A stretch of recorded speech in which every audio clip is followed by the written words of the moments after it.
Bonjour et bienvenue dans cette capsule vidéo sur la mémoire immunitaire et la vaccination. Elle correspond au programme de SVT de Terminal S. Les problématiques seront comment les vaccins ont-ils été découverts, qu'est-ce que la mémoire immunitaire, comment ces vaccins fonctionnent et quelles sont les cellules qui interviennent. Pour commencer, un rappel historique sur la découverte de la vaccination. Dès le XVIIIe siècle, la variole, qui fait des pustules, comme vous pouvez le voir ici, est connue notamment en Europe et aussi au Royaume-Uni. Elle fait des ravages, et notamment parmi chez les jeunes enfants. En Angleterre, justement, on remarque que les fermiers qui avaient contacté la vaccine, qui est une forme de la variole plus bénigne qui affecte notamment les vaches, eh bien, ces fermiers sont protégés contre la variole. Cela donne l'idée, notamment à un médecin anglais, Edward Jenner, d'inoculer du pus d'une patiente que vous avez là à droite à un jeune enfant pour faire la première vaccination. Nous sommes en 1796. Cette vaccination deviendra obligatoire en 1853 au Royaume-Uni. En France, c'est en 1902 que cette vaccination deviendra obligatoire. Petit à petit, la variole sera complètement éradiquée.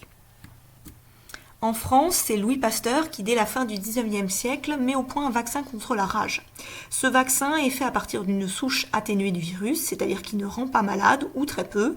Elle est injectée avec succès en 1885 sur un jeune garçon de 9 ans qui avait été mordu par un chien et qui était soupçonné d'être enragé. Cela pose les bases de la vaccination plus médicale, avec notamment la création de l'Institut Pasteur, qui mondialisera cette vaccination et permettra à un bon nombre de maladies d'être soignées, voire éradiquées. Comme vous le voyez sur cette diapositive, dans les années 20, nombre de vaccins apparaissent contre la tuberculose, la diphtérie, le tétanos ou la coqueluche. C'est aussi à partir de cette période qu'on commence à utiliser les sels d'aluminium pour stimuler la réaction immunitaire et accroître l'efficacité des vaccins, notamment leur longévité dans le temps. Alors, comment fonctionnent ces vaccins? Ils reposent sur la mémoire immunitaire. Sur les documents du livre, page 306, vous voyez qu'une réponse primaire se met en place lorsque on est face à un antigène, ici le virus de la grippe par exemple. Ce virus ici entre dans notre corps, il augmente en nombre et avant d'être pris en charge par la réponse immunitaire adaptative, les lymphocytes T cytotoxiques ici et les anticorps, eh bien, il prolifère. Cette prolifération se voit à l'augmentation du nombre de virus. Lorsque les lymphocytes T cytotoxiques et les anticorps sont mis en place, au bout de 4, 5, 6 jours, cela dépend des personnes, ce nombre de virus chute et on considère qu'on est guéri. Lorsque la réponse secondaire a lieu, exemple, le même virus de la grippe entre chez quelqu'un, eh bien celui-ci commence aussi à proliférer, mais il est très vite pris en charge par des lymphocytes T, des anticorps qui, vous le voyez, mettent beaucoup moins de temps à apparaître et surtout ont une réponse bien plus importante. C'est cela, la mémoire immunitaire. Il est resté dans notre corps des lymphocytes T, des lymphocytes B capables de produire des anticorps qui étaient prêts à revenir en cas de deuxième infection par le même antigène. Sur le document suivant, le document 4, nous allons voir la spécificité de cette vaccination. Si on injecte de la toxine de choléra à une souris, qu'on lui laisse de temps, cette souris devient immunisée contre cette toxine. Cette toxine est une molécule fabriquée par des bactéries. Si on injecte des lymphocytes pris dans les ganglions lymphatiques de cette souris à une autre, qui est d'une autre couleur, eh bien cette souris, lorsqu'on lui laisse aussi un peu le temps, sera immunisée elle aussi contre la toxine du choléra. Ceci est montré ici par l'abondance des anticorps qui est présent dans son sérum.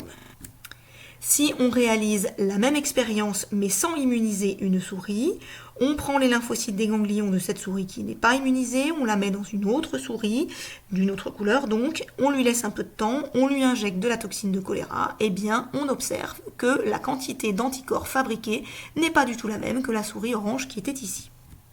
Cela vous montre que tous les lymphocytes qui sont présents chez une souris ne sont pas spécifiques à un antigène. Il faut avoir déjà été en contact avec cet antigène pour fabriquer les anticorps qui sont nécessaires à l'élimination de cet antigène. Comment fonctionnent les vaccins? Il faut injecter un antigène à une personne. Cet antigène va déclencher une réaction adaptative qui produira des lymphocytes B et des lymphocytes T spécifiques à cet antigène. Ici, dans votre document 5, le virus de l'hépatite B est injecté de façon atténuée évidemment, des anticorps se mettent en place grâce au lymphocyte B.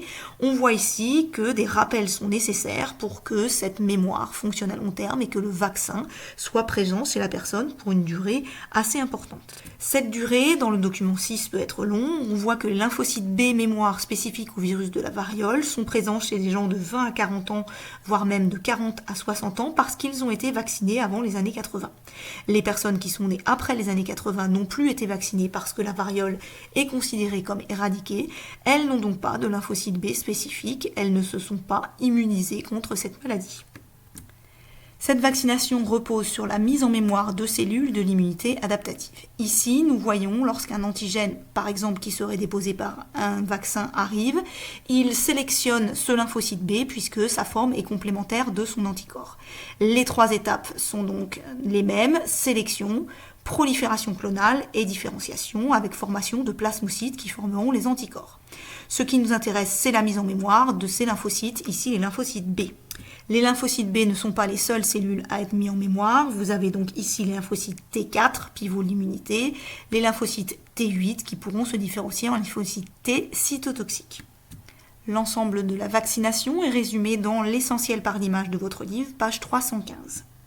La vaccination mime une réponse primaire à un antigène donné. Si vous êtes en contact une deuxième fois, même des années après avec ce même antigène, vous aurez donc une réponse secondaire qui fera appel à vos cellules de l'immunité adaptative, les lymphocytes B qui se transformeront en plasmocytes pour faire des anticorps, les lymphocytes T4 et les lymphocytes T8. On a donc une protection de l'organisme puisque cette réponse sera plus rapide et plus importante. Du coup, pour fabriquer ces vaccins, il faut une banque de germes dans laquelle on va sélectionner les antigènes qui nous intéressent, il faut les mettre en culture, les récolter, les purifier. Ce qui est important, c'est que ces antigènes, que ce soit viraux ou bactériens ou autres, doivent être inactivés, c'est-à-dire qu'on ne vous injecte pas quelque chose qui est pathogène, qui pourrait vous rendre malade.